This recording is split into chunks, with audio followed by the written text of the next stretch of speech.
정동영 의원 연결해서 입장 들어보겠습니다.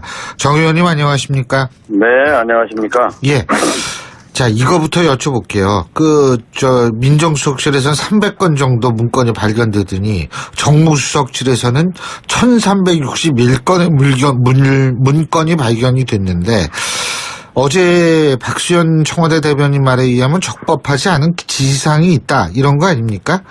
자, 이런 자료를 이렇게 두고 나오는 게 이해가 가십니까? 우리 정동영 의원께서는?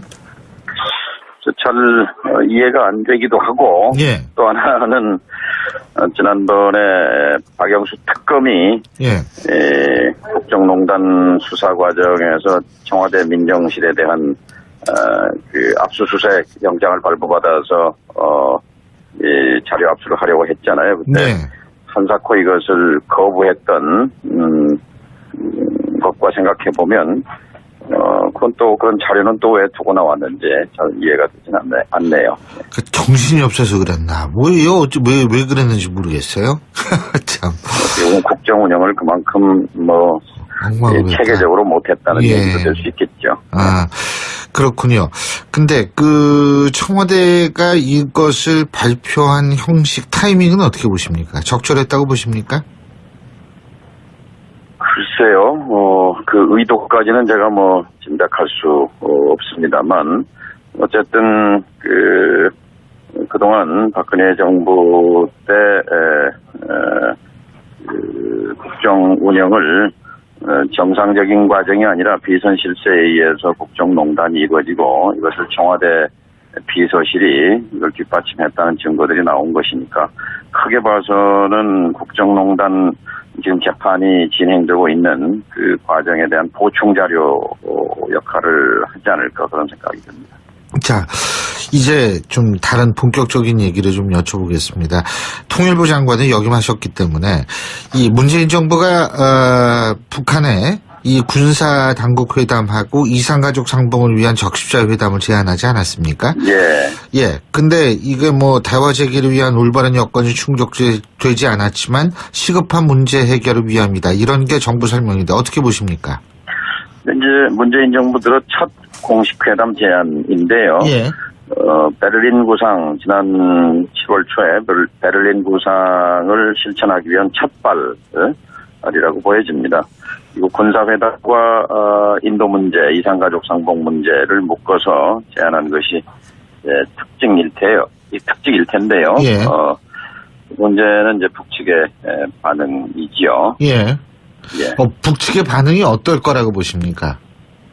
북도 나름 신중하게 검토하고 있을 겁니다. 그런데 북은 그동안 군사회담을 통해서 비방방송 중단 그리고 한미 군사훈련 중단 축소를 이제 요구해 왔기 때문에 이 부분을 그러니까 군사훈련 중단을 전제 조건을 걸어서 다시 압박하는 공을 이쪽으로 넘길지 아니면 일단 군사회담을 열어놓고 가게 될지 그것은 이제 전적으로 북쪽의 그런 나름대로 계산에 따른 것으로 보입니다. 그런데 그냥 순순히 군사회담과 적십자 회담에 응해서 나올 가능성은 낮다고 봅니다.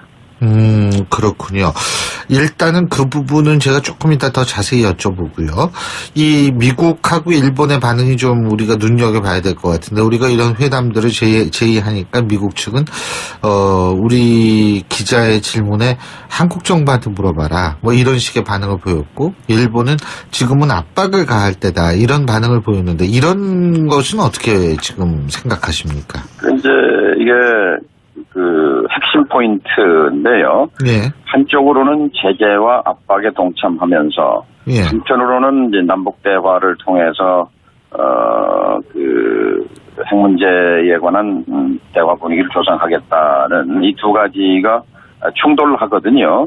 그런데 이거를 이제 어떻게 병행할 것인가에 대해서 고민이 있는데 한미와 한일 또 한미일 이 삼각관계 속에서 보면은 사실 그 제재와 압박의 틀 속에서 벗어날 수가 없습니다. 이것은 박근혜 정부 내내 해왔던 그런 모습인데요. 결국 문재인 정부로서 베를린 구상도 발표했고 남북 관계를 풀어가기 위해서는 이런 선제적인 대북제안이 불가피했다고 저는 봅니다. 예. 근데 이제 미국하고 일본도 잘 좀 우리가 설득을 해야 되는 거 아닌가 이런 얘기들이 있던데요. 그 말씀은 맞습니다. 그러니까 대북제안에 앞서서 충분히 워싱턴과 대화하고 또 설명하고 하는 과정들이 아주 긴밀하게 이루어졌어야 한다고 보는데 그 정도는 하지 않았을까 생각이 듭니다만. 예. 자, 그리고요. 또 한 가지는 뭐냐면 이제 북한 측 아까 얘기했던 거 계속 얘기를 하는데 이게 북한이 말이에요. 군사회담에는 응하고 적십자회담에는 응하지 않을 가능성이 있는 거 아니겠습니까? 어떻게 보십니까? 그럴 가능성이 있습니다. 왜냐하면 지금 그 이산상봉 적십자회담은 이산가족 상봉을 위한 만남인데 북한이 그동안 요구해온 게 두 가지 전제 조건이 있습니다. 이게 두 가지가 다 쉽지 않습니다. 하나는 이제 김연희 아주머니, 김연희 씨를 돌려보내라는 건데요. 예. 이분은 이제 중국에 치료받으러 나왔다가 3, 4년 전에 한국에 가면 정착금을 준다더라. 그래서 왔는데 오자마자 이제 온 것을 후회하고 돌려보내달라. 이렇게 해서 유엔에 청원도 하고 다른 나라 대사관에도 들어가려고 하고 이래서 사실 정부 입장이 좀 곤혹스러웠어요. 근데 이제 곧 출국 정지 기간이 끝나면 그냥 정부가 방관하는 식으로 가면 이제 되는 이런 이제 그 형편에 있고 또 하나 더 까다로운 문제는 이제 여종업원들 북한 식당 여종업원 문제인데요. 북쪽은 이제 이걸 납치라고 주장하고 돌려보내라. 그런데 문제는 이제 이 사람들이 이제 와서 이제 여기 살겠다 하고 이제 얘기를 하고 있는 상황이기 때문에 그 처리 기준은 본인의 의사가 우선돼야 하는 상황이고 돌려보낼 수 없는 상황인데 북한은 이산가족 상봉에 앞서서 선결 조건으로 돌려보내라 하기 때문에 이게 쉽지 않은 그런 문제입니다. 그래서 일단은 이산 적십자 회담을 그냥 받기는 또 어려운 입장 아닌가 생각이 듭니다. 그래서 이제 우리가 잘해야 될 게 이게 꽃감만 북한이 빼먹지 않도록 다시 말해서 예를 들면 확성기 방송 이런 거 북한이 싫어하는 거 이것만 이제 금지시키고 실제로 우리가 원하는 이산가족 상봉 같은 것이 좀 어려워지면은 이게 이제 상당히 좀 우리 입장도 곤란해지는 거 아니냐 이런 얘기가 나오는 것 같아요. 이제 꽃감이라고 말씀을 하셨습니다만 사실 남북 간의 긴장 완화는 북쪽에만 유리한 것이 아니라 우리가 더 사실 원하는 것이지요. 그래서 박성기 방송이나 무슨 비라를 뿌려가지고 북한을 압박하면 북한이 무너질 것이라고 하는 그런 허상을 쫓아왔던 과거와는 달라져야 한다고 생각합니다. 어쨌든 남북 간의 본질 문제는 이 군사 정치 문제이기 때문에 군사회담을 열어놓고 단계적으로 다른 문제를 풀어가는 것도 한 방법이라고는 생각이 듭니다. 일각에서는 북한이 을지 프리덤 가디안 훈련 중단 요구라든지 이런 이 요구 조건을 달고 나올 가능성이 있다고 하던데 만약 이런 식의 어떤 북한이 요구 조건을 갖고 나오면 우리는 어떻게 대응을 해야 될 거라고 보십니까? 사실 지금 공을 한 번 더 넘길 가능성이 있거든요. 8월 하순부터 이제 을지 포커스 훈련, 을지 훈련이 한미 연합 훈련이 실시되는데 이것에 대해서 중단을 이제 요구하고 이걸 전제 조건 걸어서 내일 모레 벌써 3일밖에 안 남았으니까요. 회담을 연계할 가능성이 있죠. 그럼에도 불구하고 우리로서는 남북 대화의 실마리를 풀어가야 한다는 고민이 있지요. 자, 요거 하나만 마지막으로 더 여쭙겠습니다. 정동영 의원께서 당대표 선거 출마 선언하셨죠. 그죠? 그 당내 혁신위원회도 있는데 거기에서 기존 지도 체제인 최고위를 폐지하고 당대표 중심의 단일 지도 체제를 꾸리자는 혁신안을 내놓고 있는데 동의하십니까? 전 동의합니다. 왜냐하면 지금은 절대 위기지요. 절대적인 위기인데 이제 강력한 대표 중심 체제를 구축해서 돌파해보자 하는 그런 제안인 것 같습니다. 당내 논의 절차를 거쳐서 어떤 지도 체계건 그것이 문제가 아니고 지도 체계가 문제가 아니고 사실은 국민 굳게 닫혀 있는 국민의 마음을 어떻게 열 것인가 하는 것이 핵심이라고 생각합니다.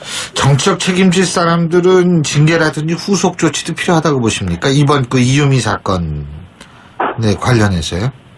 글쎄요, 저는 윗선은 존재하지 않는다라고 봅니다. 예. 이제 검찰 수사가 현재는 진행형이기 때문에 예. 좀 더 지켜봐야 할 것 같습니다.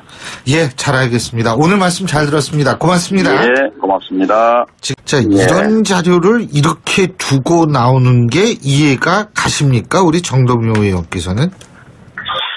잘 이해가 안 되기도 하고 예. 또 하나는 지난번에 박영수 특검이 국정농단 수사 과정에서 청와대 민정실에 대한 그 압수수색 영장을 발부받아서 자료 압수를 하려고 했잖아요. 그때. 네. 정동영 의원 연결해서 입장 들어보겠습니다. 정 의원님 안녕하십니까? 네, 안녕하십니까? 예. 자, 이거부터 여쭤볼게요. 민정수석실에서는 300건 정도 문건이 발견되더니 정무수석실에서는 1361건의 문건이 발견이 됐는데 어제 박수현 청와대 대변인 말에 의하면 적법하지 않은 지시사항이 있다. 이런 거 아닙니까? 이걸 뒷받침했다는 증거들이 나온 것이니까 크게 봐서는 국정농단 지금 재판이 진행되고 있는 그 과정에 대한 보충 자료 역할을 하지 않을까 그런 생각이 듭니다. 자, 이제 좀 다른 본격적인 얘기를 좀 여쭤보겠습니다. 통일부 장관을 역임하셨기 때문에 이 문재인 정부가 북한에 이 군사 당국 회담하고 이산가족 상봉을 위한 한사코 이것을 거부했던 것과 생각해 보면 그건 또 그런 자료는 또 왜 두고 나왔는지 잘 이해가 되진 않네요. 정신이 없어서 그랬나? 뭐예요? 왜 그랬는지 모르겠어요. 참. 국정 운영을 그만큼 체계적으로 못했다는 얘기도 될 수 있겠죠. 아, 그렇군요. 근데 청와대가 이것을 발표한 형식 타이밍은 어떻게 보십니까? 적절했다고 보십니까? 글쎄요, 그 의도까지는 제가 짐작할 수 없습니다만, 어쨌든, 그동안 박근혜 정부 때, 국정 운영을 정상적인 과정이 아니라 비선 실세에 의해서 국정농단이 이루어지고, 이것을 청와대 비서실이